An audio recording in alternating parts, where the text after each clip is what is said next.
Olá, sejam muito bem-vindos ao programa Minutos do Agro. Hoje recebendo o nosso espetacular entrevistado, Dr. Matheus Figueiredo. Ele que é advogado, atua no ramo do agronegócio, está aqui conosco para discutir hoje sobre o que o produtor rural espera de um advogado que milita na área do agronegócio. Dr. Matheus, um prazer tê-lo aqui no programa Minutos do Agro.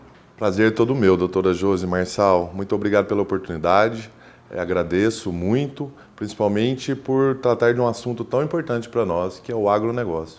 Dr. Matheus, Covid-19, uma pandemia que nos trouxe um desafio muito grande, tanto para a economia quanto também para as relações jurídicas. A exemplo dos contratos de commodities agrícolas que nós observamos, tem sido tanto comentado em nosso meio sobre a possibilidade de reaver aí estes contratos. Na sua opinião, a pandemia influenciou essas relações jurídicas e a possibilidade da gente poder discutir sobre esses novos contratos? Boa pergunta, doutora, porque é muito atual e muito recorrente no nosso dia a dia no escritório. A gente está sendo consultado praticamente que diariamente sobre essas questões. Bom, são dois assuntos concretos distintos dentro da mesma matéria, que é a possibilidade de revisão de contratos com a mudança fática, né, no mundo externo, no mundo real, né? Para todas essas perguntas, para todas essas questões, tem que se analisar o caso concreto, sabe?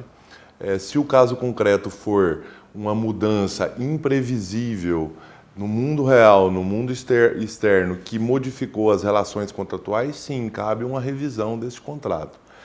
A questão da supervalorização da produção rural, das mudanças de alíquotas, ao que nos parece, nos estudos que nós fizemos, era sim muito previsível, não era previsto, mas era previsível essa situação, e nós não entendemos que seria caso de rever, de fazer uma revisional de nenhum desses contratos que até então nos procuraram. É certo que cada caso é um caso e tem que se analisar o caso concreto. A questão da pandemia, sim, na maioria das vezes, ela é um requisito, ela foi uma circunstância que gerou a revisão desses contratos todos, falando de matéria privada. Mas no setor rural, não. No setor rural, em contrassenso a isso, o que aconteceu foi um aumento da produção, um aumento da valorização dessa produção. Então, nós ainda não vimos nenhum caso que ela gerou essa renegociação, não.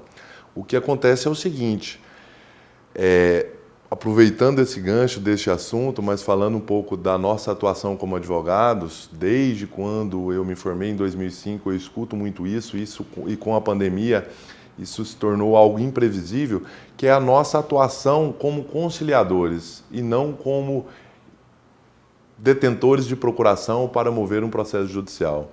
A gente sabe que um grande problema do Poder Judiciário é o abarroamento de processos e a falta de gente, de estrutura humana e física para conseguir fazer a entrega jurisdicional, né? E com a pandemia, os conflitos, os problemas, as lides aumentaram e vão aumentar de forma aritmética. E com certeza o nosso Poder Judiciário não vai conseguir resolver todos esses conflitos. Então nós, como advogados, a gente não tem que pensar na briga, não temos que pensar nos nossos honorários, não temos que pensar no processo judicial, a gente tem que pensar em resolver o problema do cliente, de quem nos procurou ali, que ao procurar ele já fez uma consulta, então ele já é cliente. E com certeza, no momento, até então já era assim, e daqui para frente será muito mais. A solução amigável, a conciliação sempre será uma melhor saída, mesmo que as duas partes percam, do que o processo judicial em si, que é dispendioso, é demorado, gera problemas pessoais, gera você deixa de ter negócios futuros por conta daquele processo, é um problema atrás do outro. Então nós, como os procuradores, a gente tem que procurar a felicidade plena do cliente, que muitas das vezes, se não a maioria das vezes, é a conciliação. Claro, doutor Matheus, em relação ao que o produtor espera da atuação do advogado, nós sabemos que o agronegócio e a atuação do advogado ela é multidisciplinar. Fato é, além dessas relações jurídicas, existem também as relações de mercado, as relações de negócio. Você acredita hoje que um advogado bem preparado e um advogado que cada vez mais busca essa expertise no agronegócio, ele tem que estar hoje antenado às relações de mercado? E como você, como advogado que milita nessa área, tem conseguido atuar e gerenciar tanto as soluções jurídicas quanto as soluções no mercado, oferecendo ao produtor rural as melhores tendências no mercado agrícola? Boa questão, doutora, até porque esse é um nicho da advocacia muito quisto, né? Está muito em voga, é muito bem remunerado, é uma advocacia gostosa de ser praticada e a gente procura muito dentro do nosso escritório. É a advocacia extrajudicial, é a análise de contratos, é interligar pontas. A gente, como escritório nacional, eu sou sócio do maior escritório de advocacia do país, que é a Nelson Williams Advogados, e desde que eu entrei no escritório em 2008, o presidente que fundou o escritório em 1999, ele já tinha a visão de ter um escritório próprio, único e no país inteiro. Então nós somos uma única equipe, um único contrato social que está presente em todos os estados da federação.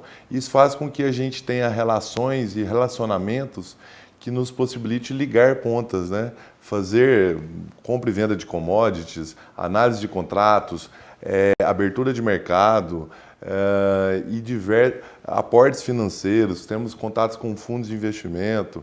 Isso traz uma advocacia que não é a judicial, né? A extrajudicial, e é bem prazerosa, viu?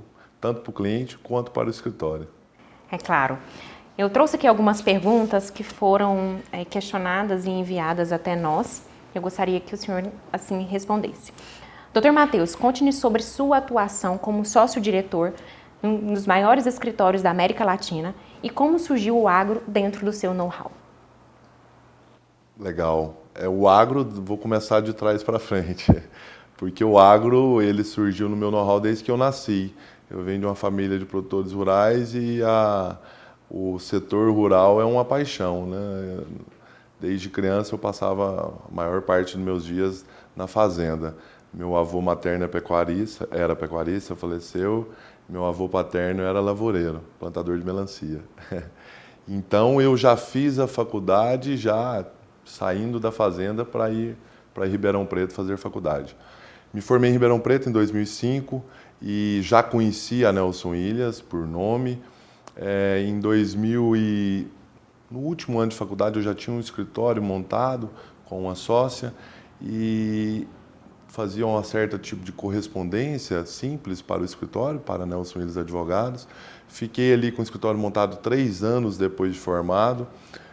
As coisas não foram bem depois do 3º ano, como é difícil uma advocacia solo, né? Hoje em dia é praticamente impossível, dificilmente você atua sozinho. Para entregar algo bom para o seu cliente, você precisa fazer parcerias a todo momento. Então não fomos bem, e eu retornei para o meu estado de origem, para Goiás, e ali eu já descobri automaticamente, coincidentemente, que a Nelson Williams estava abrindo uma filial em Goiânia. Mandei um e-mail para o sócio-diretor, ele me recebeu no escritório e naquele momento ele me passou a visão do escritório que já estava se consolidando, que era de ter estruturas próprias em todas as capitais de estado, com um tratamento alto nível, advocacia de escola, sem quarteirização de serviço, sem contratar correspondentes para atender o cliente, ao menos nas capitais dos estados, né? E ligado a isso, doutora Josi, não só desse atendimento personalíssimo, sem correspondentes, o Dr. Nelson, que é o nosso presidente, fundador e faz parte da nossa rotina diária, ele está presente no nosso dia a dia, ele dá muita atenção às diferenças econômicos, sociais, políticos das regiões do país. E desde quando eu estou em Goiás, eu escuto ele dar a atenção especial aos nossos clientes que já tínhamos aqui, do setor ligadas ao setor agrícola, né? Até então, nós advogávamos somente na área empresarial e tínhamos grandes empresas, grandes trades aqui locais do setor agrícola. Cito elas Caramuru, Comigo e outras mais ligadas ao setor agrícola, né? Então, nós sempre fomos impulsionados para isso, a dedicar aqui no Centro-Oeste, não só em Goiás, mas em Goiás, Mato Grosso do Sul, próprio DF, nós fomos impulsionados a dedicar-nos a esta área. E há algum tempo tivemos a felicidade de agregar ao time profissionais especializados que já atuam na área há muito tempo. A gente sabe que Goiânia, Goiás em si, é uma terra de grandes advogados e grandes professores da área, né? Então, foi algo assim, natural, promissor e hoje é uma grande realização. Dr. Matheus, quais são os desafios para quem quer atuar na seara do direito agrário, ambiental e agronegócio? Queria que você desse aqui as dicas para o nosso telespectador que está aqui nos assistindo, aquele advogado que tanto quer militar nessa área e nos faz a seguinte pergunta: por onde começar? Muito bom, doutora Josi. Bom, eu vou ser um pouco da forma que eu gosto de atuar e a forma que eu acho que você chega às suas realizações pessoais e, consequentemente, de quem está com você, principalmente o seu cliente. Seja transparente, saiba aquilo que quer, goste do setor rural e nunca prometa aquilo que não pode entregar ao seu cliente. E outra, pense, em primeiro lugar, no interesse do seu cliente. O seu interesse como advogado não vem ao caso aqui na atuação nossa como advogado. Muito obrigada, Dr. Matheus, por essa entrevista, por esses minutos aqui de troca e de uma experiência vasta que você vem conduzindo com tanto exímio dentro da Nelson Williams e aqui agora atuando no ramo do agronegócio. Sucesso, parabéns na sua jornada. Muito obrigado a você, doutora Josi. Eu fico honrado, lisonjeado pelo fato de estar aqui na sua frente falando de algo tão importante e num programa tão importante como é o Minutos do Agro, que eu vejo há muito tempo. Obrigada. Obrigado. A você que nos acompanha, nossa gratidão. Canal 3.2 TV Alego, YouTube TV Alego, nos encontramos em breve. Até mais. Tchau, tchau.